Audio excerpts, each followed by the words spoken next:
Good morning, everybody. Welcome to our weekly Oneg Shabbat. I hope everyone is doing well. Hope everyone had a great week. As we continue our virtual Oneg Shabbat series, this week we have a very, very exciting Torah portion to speak about.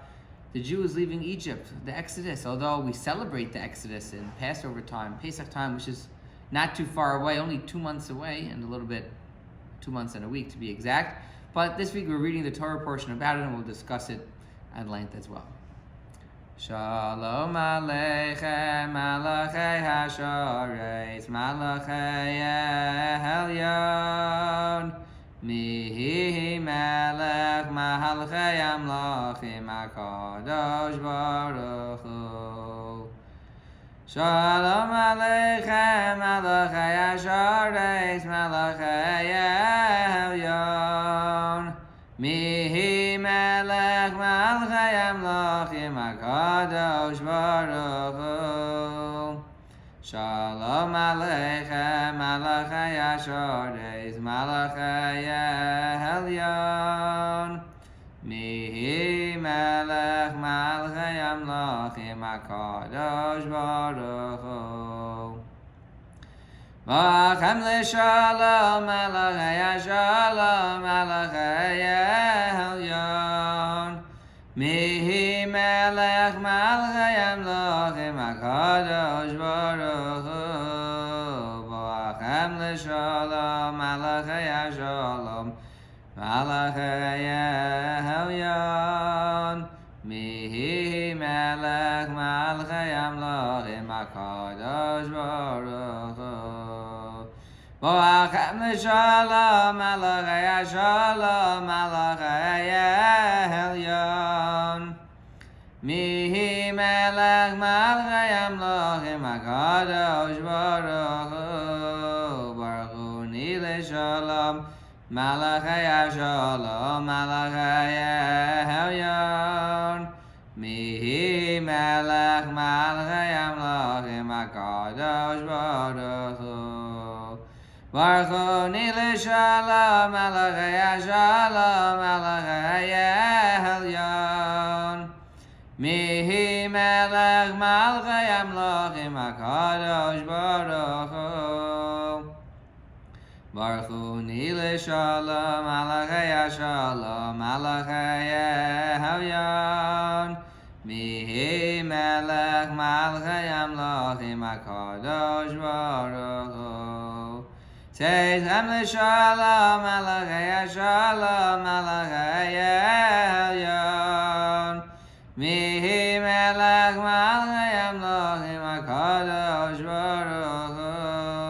Seichem l'shalom, Malachei Hashalom, Malachei Elyon, Mihi Melech, Malchei Amlachim, HaKadosh Baruch Hu. Seichem l'shalom, Malachei Hashalom, Malachei Elyon, Mihi Melech, Malchei Amlachim, HaKadosh Baruch Hu.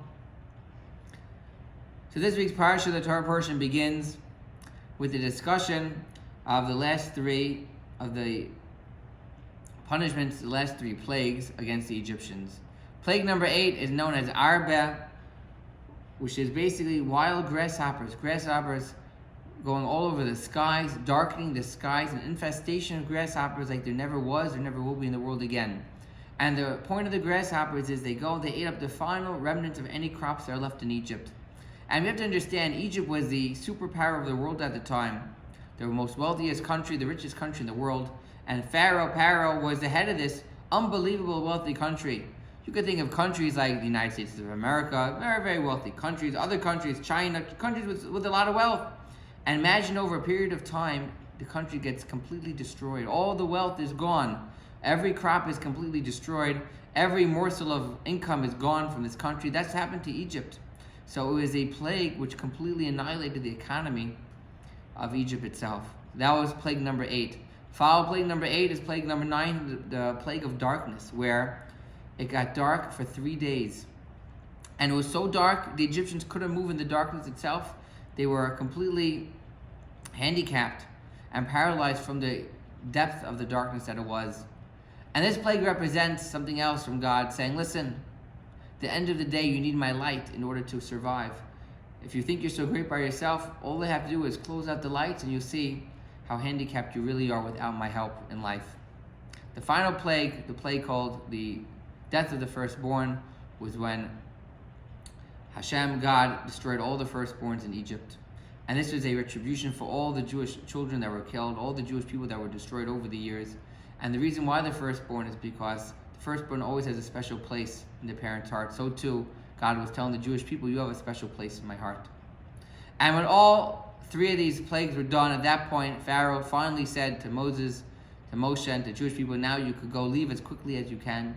And the Jewish people rushed, and this is where we get the concept of Matzo, or unleavened bread, because when the Jews were told after 210 years of slavery, time to leave, they left. They didn't have time, they didn't waste around, they left as quickly as possible, and even the bread they were baking, they pulled out of the oven prematurely before it had time to rise. And that's where we get the special commandment of eating matzah on Pesach for.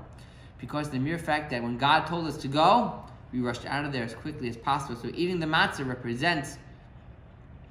represents our understanding and our remembrance of the fact that God told us to leave Egypt as quickly as possible, and we listened to him. We didn't want to stay 1 minute longer lest Pharaoh change his mind. Lecha dehodi likras kala pnei Shabbos nekabela. Lecha dehodi likras kala pnei Shabbos nekabela. Shamoy v'zachor b'dibur echad. Heshmiyah kel hamyuchar. Hashem echad u'shmo echad. Shemol severes v'lesila. Lecha dehodi likras kala pnei Shabbos nekabela. Likras Shabbos Gurwin Healthcare System mekar haviracha meirosh mikadem nesucha. Sov maaseh b'machshavat chila. Lecha dehodi likras kala pnei Shabbos nekabela. V'hayu l'mshisa shosayich v'racha kokameh v'halayich. Yasis alayich elokayich kehem zoizcha sanau kala. Lecha dehodi likras kala pnei Shabbos nekabela. Yamin usmal tefrotzi v'yez Hashem ha'hariti. Al yad ben yishai beis halachmi karva el nafshi yahala. Lecha dehodi likras kala pnei Shabbos nekabela. V'avi b'shalom atares bala gam berina uv'tzahala. Zochem unei yam segula bavi kala. Lecha dehodi likras kala pnei Shabbos nekabela. And when the plague of the 10th born was going on during Egypt, God told the Jewish people, listen, it's important that I punish the Egyptians, but it's also important that the Jewish people do an act of their own as an allegiance to myself and to God, and to represent the fact that you believe in me. So Hashem asked for the Jewish people to do the following. They should go ahead and take a lamb, which is known as the idol of the Egyptians, bring the lamb into their house, slaughter the lambs in front of the Egyptians, and take the blood and put it on the doorpost. And this would be a commandment that they shall fulfill. And when they fulfill this commandment, they show their allegiance to God.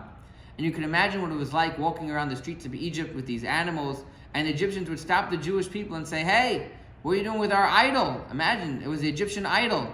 Yet the Jewish people said, no, our God commanded us to slaughter these animals and put their blood on our doorposts. And the Jewish people did it, every single one of them did it. And they were not afraid of the Egyptians, and they put the blood on the two side posts of the house. Which is why we have a mitzvah, as we know, in Gurwin, every room has a mezuzah on the doorpost. A little piece of parchment in an encasing on every door. Because this connects to the mitzvah itself of the Jewish people putting the blood on the doorpost. So every time we walk into a room, we think about God and remember our special allegiance to God. And when the Jewish people did this commandment, Then God said, now you're ready to go out of Egypt and to become my nation in a free land, because although the Egyptians were bad, they're terrible, and they deserve to be punished, you still have to show something a little bit, one act to show me your allegiance to myself. And when you do that, then you're ready to be the special nation that you are. Adon Olam Asher Malach B'Terem Kol Yitzir Nivra Li'es Nasa B'Chevso Kol Azai Melech Shemo Nikra V'Yacharek Echlos HaKol Levahado Yimloch Nora V'Ohaya V'Ohove V'Oyiyeh B'Sifara V'Ohechad V'Yim Sheni L'Hamshila L'Hachbira V'Li'Reishis V'Li'Sachles V'Loha'od V'Hamisra V'Hukeli V'Chai Goali V'Zorchev Li V'Yes Nasa V'Onisi Umanosli Minaz Kosi V'Yom Ekra V'Yahado Avkir Ruchi V'Yes Ishan V'Yahira V'Yim Ruchi G'V'Yasi Hadoshem Li V'Lo V'Yira. Everyone should have a happy and healthy Shabbat, a great week. We'll see everybody next week.